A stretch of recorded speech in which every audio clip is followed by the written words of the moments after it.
ఢిల్లీ పోలీసుల మీద విష ప్రచారం చేశారు ఈ గంజాయి మొక్కలు. సో ఇక్కడ పోలీసులు కూడా బాధితులే.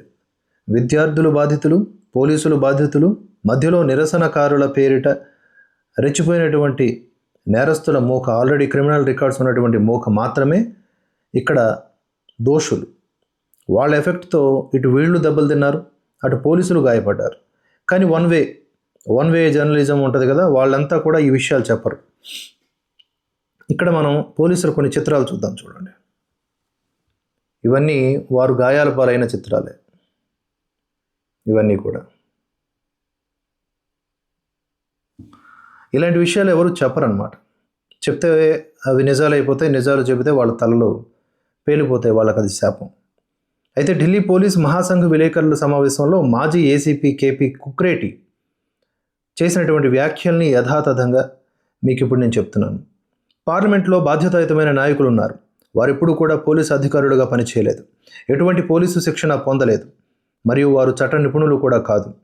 సామాన్య ప్రజలకు చట్టంపై పూర్తి అవగాహన లేకపోవడాన్ని ఆసరాగా చేసుకొని కేంద్ర హోంమంత్రి స్వయంగా ఆదేశాలు జారీ చేస్తారని, ఆయన ఆదేశాల మేరకే అంతా జరిగిందని వారు ఏ ప్రాతిపదికన ఆరోపణలు చేస్తున్నారో నాకు అర్థం కావడం లేదు. అసలు పెల్లెట్ గన్స్ అంటే ఏమిటి? వీటి చుట్టూ ఒక అపోహ సృష్టించబడింది.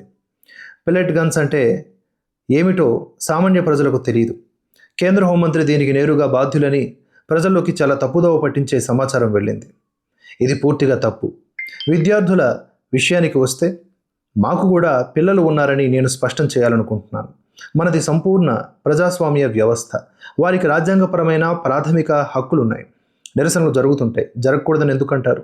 మేము ఎన్నో నిరసనలు చూసాం. అయితే గుంపును అదుపు చేయడం అనేది వేరే విషయం.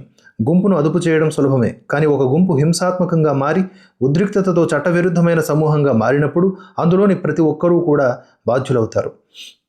గుంపులో ఉన్మాదం పెరిగిపోయి ప్రజలు వస్తువులు, కర్రలు, రాళ్లను విసురుతూ, బారికేడ్లను పగలగొడుతూ ఆ సమూహం చట్టవిరుద్ధమని ప్రకటించే సెక్షన్ 163 హెచ్చరికల్ని బేఖాతరు చేస్తున్నప్పుడు పోలీసులకు ఏ మార్గాలు ఉంటాయి? కాల్పులు జరపడం అనివార్యం కావచ్చు. అత్యంత క్లిష్ట పరిస్థితుల్లో అటువంటి చర్యకు చట్టం కూడా అవకాశం కల్పిస్తోంది. పోలీసు అధికారి ప్రాణాలకు ముప్పు వాటిల్లినప్పుడు అక్కడికక్కడే అవసరమైన చర్యలు తీసుకునే అధికారం వారికి ఉంటుంది. అటువంటి ప్రదేశంలో గవర్నర్, ముఖ్యమంత్రి లేదా హోంమంత్రి ఉండరు. తమ ప్రాణాలను, ప్రజలను, ప్రభుత్వ ఆస్తులను, పార్లమెంటు భవనాన్ని, పార్లమెంటు సభ్యులను ఎలా రక్షించుకోవాలో అక్కడి సీనియర్ అధికారి నిర్ణయించుకోవాల్సి ఉంటుంది. ప్రజలు పార్లమెంటుపైకి దూసుకెళ్లడం కంటే పెద్ద అరాచకం ఏముంటుంది అనే ప్రశ్నని ఆయన సంధిస్తూ నిన్న మాట్లాడడం జరిగింది. ఈ విషయాలన్నీ కూడా ఎందుకు చెప్పరు వీళ్ళు అనేది మనందరికీ తెలిసిందే. మొన్న జంతర్ మంతర్ ఇష్యూలో మాత్రం, జంతర్ మంతర్ ప్రొటెస్ట్ ఇష్యూలో బాధితులు, పోలీసులు కూడా, పోలీసుల కుటుంబ సభ్యులు ప్రెస్ మీట్ పెట్టి మరీ వివరాలను చెప్పుకోవాల్సిన ఒక పరిస్థితి క్రియేట్ చేశారు మీడియాలో. ఈ మురికి కాలువ యూనివర్సిటీ ఉంది కదా, మాట్లాడితే వాట్సాప్ యూనివర్సిటీ అంటారు. ఈ మురికి కాలువలో వచ్చే వార్తలన్నింటినీ వాట్సాప్లో తప్పుడు ప్రచారాలు చేసుకుని బ్రతికే వీళ్ళు ఇలాంటి విషయాలు చెప్పరన్నమాట. సో మనం తప్పకుండా నిజాన్ని గ్రహిస్తూ ముందుకు తీసుకువెళ్దాం. ఎలాంటి దొంగల ముఠ ఎన్ని అబద్ధ ప్రచారాలు చేసినా కూడా మనం వాటిని తిప్పికొడదాం. జై హింద్, జై భారత్.